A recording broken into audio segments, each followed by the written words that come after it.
Ce matin, programme 3 de la compétition de court-métrage, j'invite Julie Rambeauville et Nicolas Bianco-Levrin.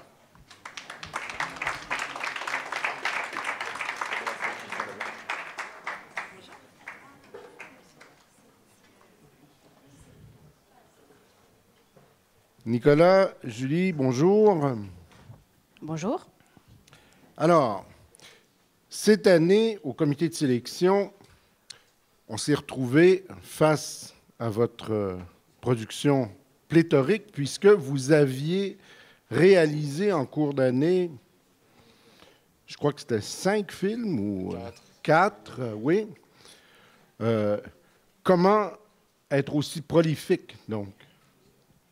En fait, on a une association et les films, enfin, il y a 2 types de projets qu'on a. Il y a des films qu'on peut faire rapidement avec notre association. Et puis c'est des films courts, ça dure 1 minute 30 ou 3 minutes. Et puis des films qui prennent plus de temps, où là, il faut rentrer dans un circuit de production traditionnel. Et là, vous êtes en compétition cette année, donc avec un film plus traditionnel, on va dire. Il était 3 fois. Traditionnel? Non, dans le circuit de production. Ah oui, en fait, il fait partie de la collection de Canal+, Dessine toujours, qui était un appel à projet autour de la liberté d'expression, qui devait être diffusé, enfin qui a été diffusé 1 an après les attentats à Charlie Hebdo. C'est un projet dont la genèse donc, appartient à cette série, mais la scénarisation du film, elle s'est faite comment? Parce que ces enfants donc, qui parlent et tout, vous avez réussi à le construire comment, ce film? En fait, c'est une anecdote qui nous est arrivée vraiment. On intervient beaucoup dans les classes et dans les écoles et voilà, dans les centres de loisirs. Et en fait, un jour qu'on était en atelier, au fond de la classe, on entend que ça commence à... Le ton monte un peu et c'est quasiment... y compris la chute, c'est quasiment les mots des enfants dont on s'est souvenu. Après, on a rescénarisé un peu le début pour apporter le contexte. Et voilà, mais c'est... Voilà. Quand on a vu l'appel à projet, on a pensé tout de suite à cette histoire-là. Et on arrive à diriger ces acteurs comment pour leur faire jouer ça? Ce qui était difficile, c'est que oui, il fallait arriver à recréer la spontanéité de... En plus, on ne les voit pas, donc il fallait vraiment qu'on arrive à quasiment faire croire à du documentaire, qu'on ait posé le micro sur la table. Et du coup, en plus, étant donné le temps très court qu'on avait, et que c'était la rentrée scolaire, les ateliers théâtre, tout n'avait pas recommencé, donc ça a été un peu difficile, mais on a quand même réussi à trouver 5-6 enfants. Et en fait, on a joué ensemble pendant une matinée. Et puis après, c'est le montage qui fait tout. Donc tout s'est fait en une seule matinée? L'enregistrement des enfants, oui. Après, on a réenregistré un enfant à part après. Mais oui, c'est une matinée de travail avec eux. Je vais poser une question à Nicolas. Nicolas, vous travaillez donc en duo à la réalisation. Vous divisez le travail de quelle manière?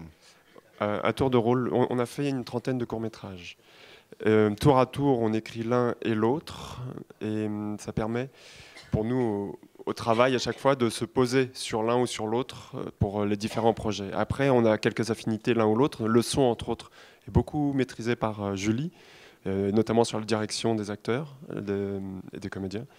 Et de l'autre côté, moi, je porte plus la partie graphique. Et Julie anime aussi, mais énormément, puisque sur un film d'animation, ne pas animer, c'est beaucoup de travail en moins. Et essentiellement comme ça. Quand on fait un film, justement, dont le texte sort de la bouche des enfants, finalement, le style graphique, est-ce qu'il s'impose de lui-même? Dans ce cas-là, est-ce que vous considériez que vous aviez beaucoup de choix à faire? Il y avait plein de choix possibles. On aurait pu prendre un contre-pied et ancrer l'image dans une réalité, là où on aurait eu les enfants, les voix des enfants très déconnectées de l'image. C'était un contre-pied possible. On a joué dans ce projet-là l'adéquation entre texte et image au plus possible. À chacun des projets, à chaque fois qu'on recommence un nouveau projet, on essaye une nouvelle technique graphique. Ça permet de pas tourner en rond. On a une volonté à chaque fois d'essayer quelque chose de nouveau. C'est le projet c'est l'histoire qui porte le graphisme, et c'est pas à nous de l'imposer avec une technique qu'on aurait et qu'on réappliquerait à chaque fois. Et puis l'idée, c'était aussi à travers ce film-là souvent, on pense que les enfants, c'est le monde de l'innocence voilà. Et en fait, nous, quand on demande à des enfants d'écrire un scénario sans leur donner un thème, c'est très vite sanglant. Et du coup, on voulait aussi prendre le contre-pied de dessins enfantins, mais avec une violence certaine. Des questions de la salle. Good morning. Martin. I was wondering, I know there have been many films that have used real children's audio, going back to the John Hubley films from the 50s and 60s. And I wondered if you had, also there were some, like at the National Film Board, like Moi Je Pense, where you had children's ideas of creation and cosmology. Did you consider any of these other films in making yours, or how did you focus the conversation on these elements of God and creation and stuff? En fait, je pense que c'est dans l'urgence de la réponse aussi à l'appel à projet. C'est arrivé comme ça, mais il n'y a pas eu de référence particulière auquel on a pensé. Et donc ces films-là de John Hubley ou de Ron Tunis, ce sont pas des films que vous connaissiez au départ? Non. Il y a Balloon auquel on... Oui, après il y a les films le petit, j'arrive jamais à prononcer bien le nom du réalisateur, Don Hertzfeldt.